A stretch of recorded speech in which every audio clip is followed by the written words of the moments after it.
Hey guys, I want to make a quick video. I am going to do this on camera, inspired by my friend Mikey Underdog, great trader. If you don't follow him, it's at Mikey underscore underdog. He makes these great videos about how to go long. He's been killing it on penny stocks. Go check him out. I just felt like I wanted to start doing kind of some daily recap videos because I just feel like on Twitter, I post some stuff randomly. But it's just some stuff's just too hard to go over. There's too much information, and or you have to wait for whenever I have time to make an hour-long video about, um, microcap, liquidity, manipulation patterns, and all that stuff. So I figured I would just pick one ticker, maybe per day. I don't know if I'll do it every day, but I'll try to do it semi-consistently, and kind of in the microcap, small cap, low float space, and kind of discuss how I traded it, what I saw on the chart, kind of some factors I thought were important. And of course, today being September 18th, 2023, and the big runner is AVGR. So if you just look at the chart, it's a recent reverse split. Um, Float is under a million. When the market gets kind of weak like this, it hasn't been outside of penny stocks. Low floats and small caps have been quite weak. You get some moves, you get some manipulation, but you're not really seeing anything too crazy. Now, I wasn't here when this happened. I was hanging out with my daughter at the park. Did not see this at all. Came back, it was already down here. But we'll talk about this. We'll talk about what makes this so interesting. So, pre-market today was pretty dead, which often means there's not a lot of volume competition, right? There's not a lot of if anything becomes strong in the small caps, there's always a chance that if the volume's there, um, everyone's going to be attracted to it. Everyone's going to want to play it, and it could bring enough liquidity into the stock to get it moving. So, biggest, highest volume gapper, biggest of the day can be strong. Doesn't mean it's going to be, but it can be. It's just one of those factors to consider. So, AVGR, tiny float. Tiny float doesn't always mean it's going to squeeze and do some crazy thing. But there's potential, right?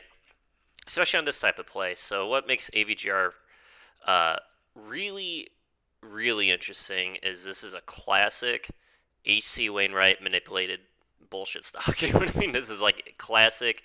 The way you know it's HC Wainwright is if you use something like Dilution Tracker, or if you just go to BAM SEC and see who's done their financings for this company.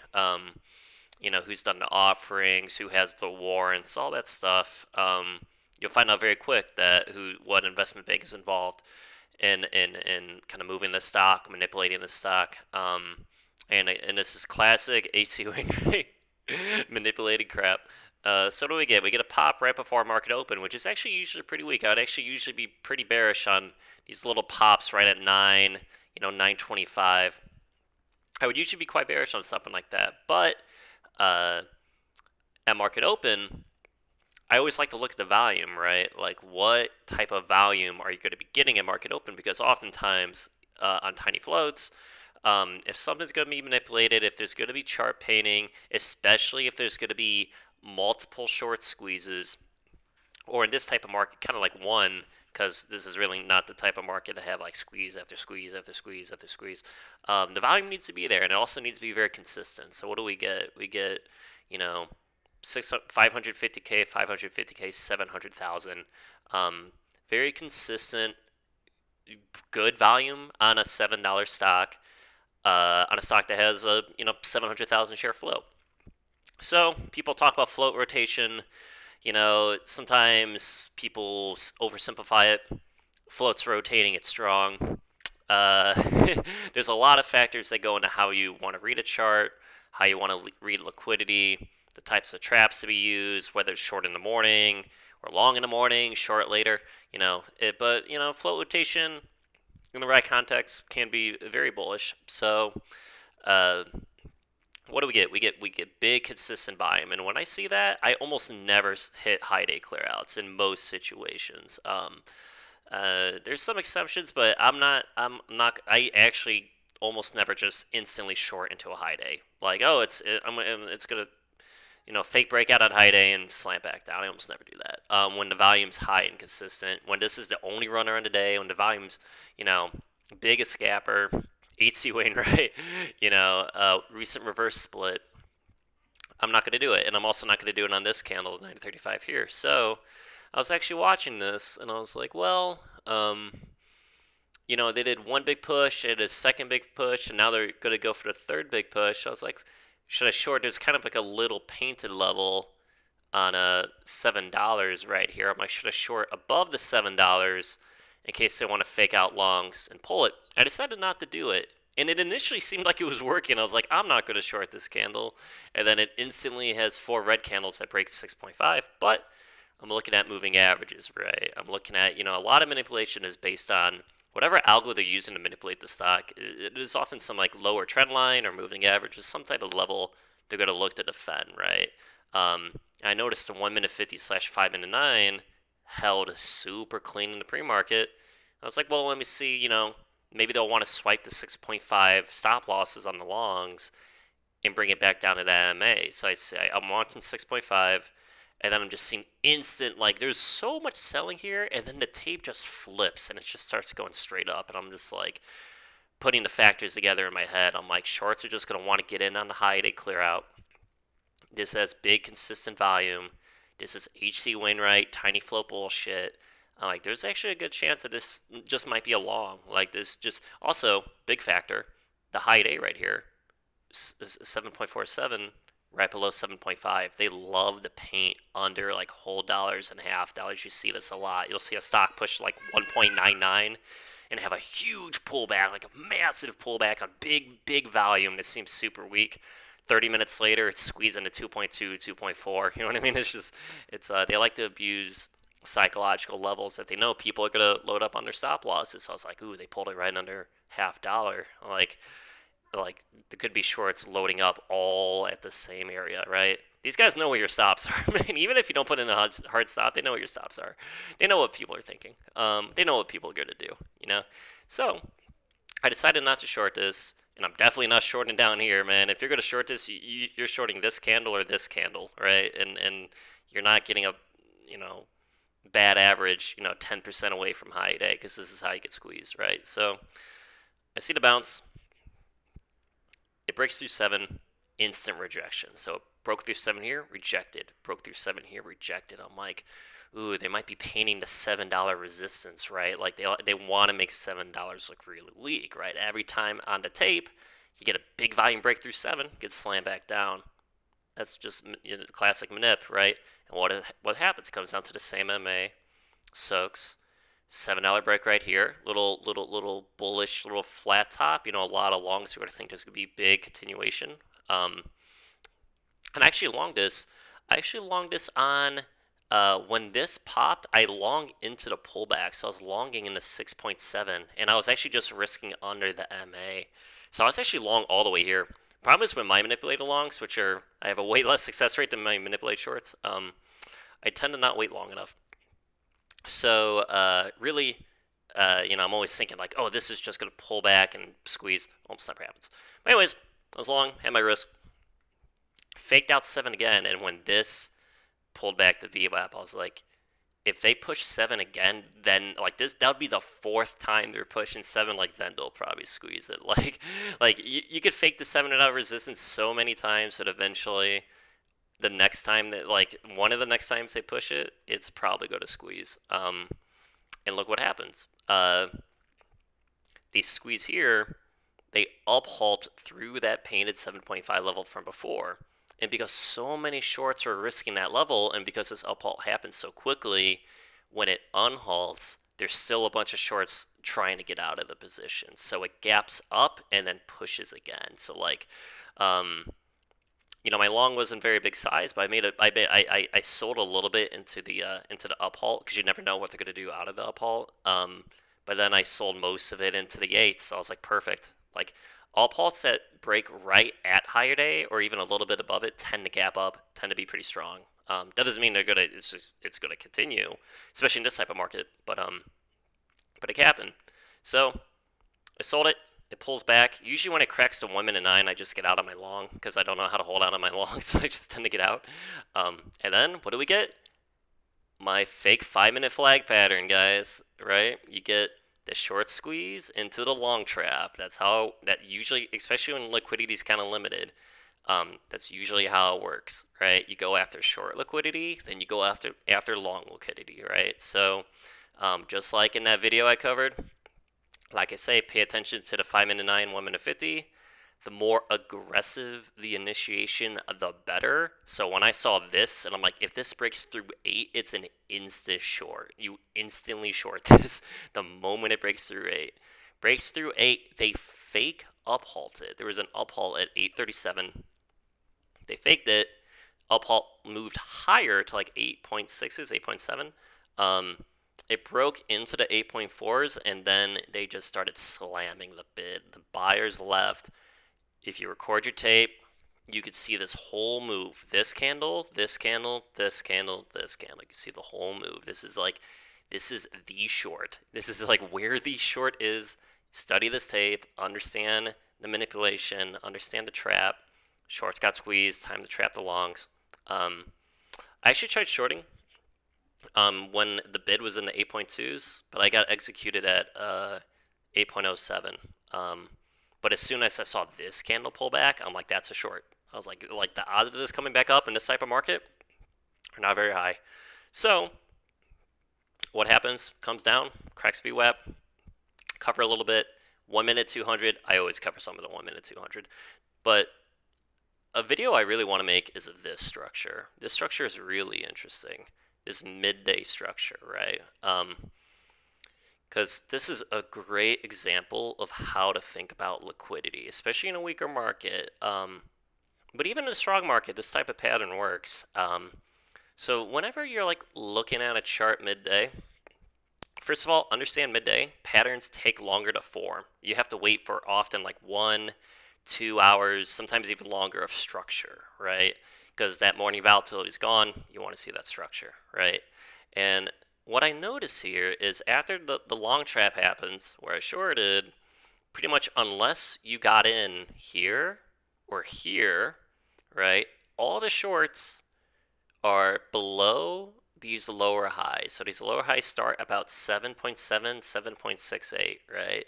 There's all these lower highs. That means all these shorts who are trying to short the backside are getting in, and you could tell, like, and again, this is classic manipulated structure. You pull it down super quick, and then you get everyone trapped in a certain area, right? Now, the trap doesn't mean it's going to squeeze high day, but these lower highs, especially when it's this forced. See how forced down these are? like they're just not even letting a little bounce come back up. You can look at the chart and you just know this is where all the shorts are, man. They're all in this average, right? Which makes it a great liquidity target later. So a good pattern I haven't made a video on, I really want to, is midday. You get very low volume soaking. You get very painted lower highs, right? And you break through those lower highs, right? So we had and often, again, very similar concept to this. The more aggressive the push is off of deep support, said this on my Twitter, the better the short. So I saw this instant push here, and they actually brought this 7.68 to the same level as this, 7.68. A lot of times they'll just keep a hidden seller there, right?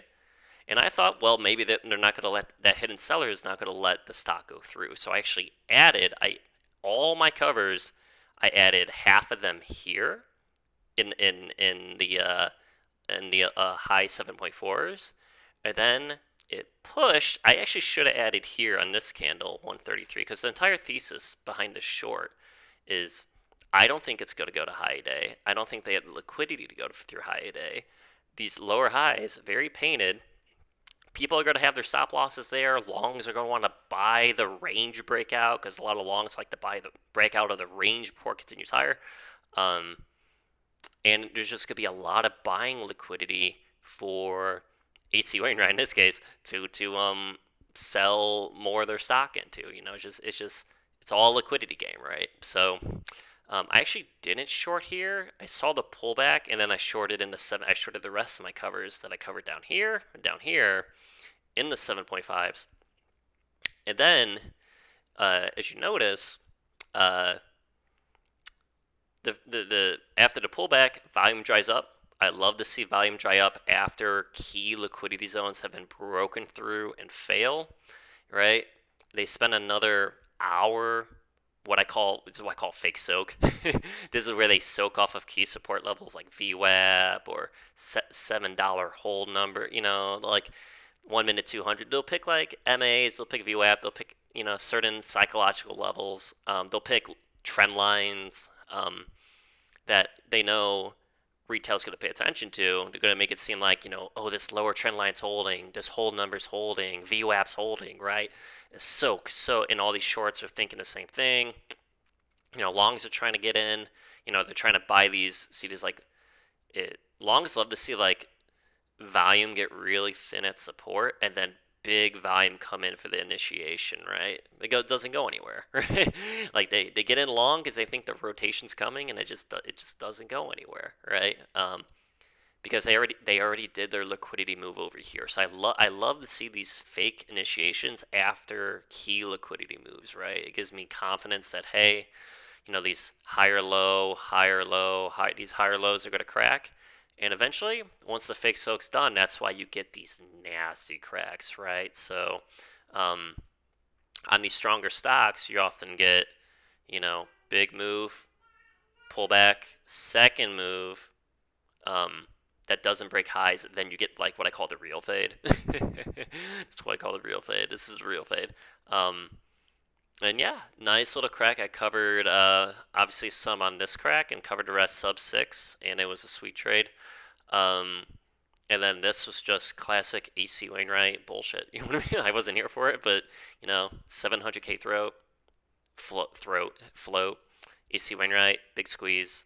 The reason it goes straight up, straight down is just they're just swiping liquidity because after hours liquidity is so thin, a lot of times those squeezes can be, especially on a 700,000 float stock, the squeeze is going to be quite big. But usually what happens, it goes straight up, straight down. I mean, usually that's how it goes.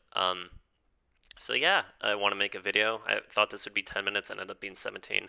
But yeah, I wanted to go over that. I wanted to talk about how to analyze the volume, how to analyze the structure, understand what manipulation games are being played. I already covered this long trap in a video.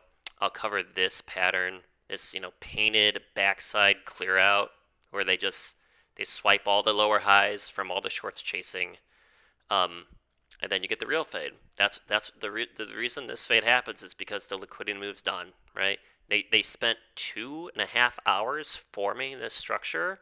They swiped it. The liquidity is gone. They bring it back down, and then you get the big fade. It is how the game is played.